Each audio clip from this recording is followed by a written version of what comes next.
Plusieurs experts ont pris part du 19 au 25 juin 2022 à Assigny, à un atelier d'élaboration des programmes éducatifs sur la lutte contre la corruption et la bonne gouvernance. La Côte d'Ivoire a décidé de diversifier ses méthodes et stratégies de lutte contre la corruption. L'une des stratégies pour amener les apprenants du préscolaire, du primaire, du secondaire et du supérieur et les futurs fonctionnaires à tourner le dos à la corruption est d'introduire la promotion de la bonne gouvernance dans le système éducatif.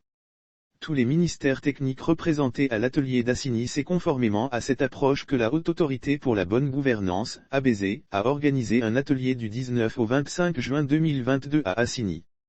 Selon le secrétaire général de la ABZ, Henri-Augustin Aka a rappelé que les experts en pédagogie qui ont pris part à cet atelier sont issus des structures et ministères techniques, notamment le ministère de l'Éducation nationale et de l'Alphabétisation, le ministère de l'Enseignement technique, de la formation professionnelle et de l'apprentissage, le ministère de l'Intérieur et de la Sécurité, l'École nationale d'administration, ENA, l'Université Félix Houphouët-Boigny, UFHB, et l'Institut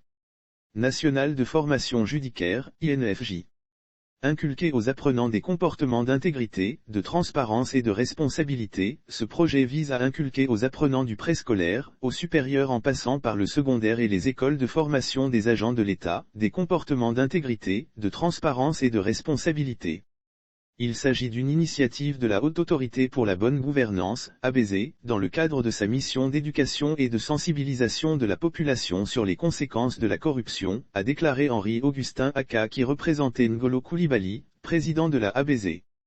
Lire aussi un député révèle, la réserve de Dahlia Effleur est protégée par la loi, l'État lui-même ne peut pas la céder, en ce qui concerne les universités et les écoles de formation des fonctionnaires et agents de l'État. Les experts ont planché sur le manuel de cours de la licence 3 et le manuel de cours du cycle supérieur. Les manuels des licences 1 et 2 ainsi que ceux des cycles moyens et moyens supérieurs de l'ENA ont déjà été élaborés au cours des ateliers précédents.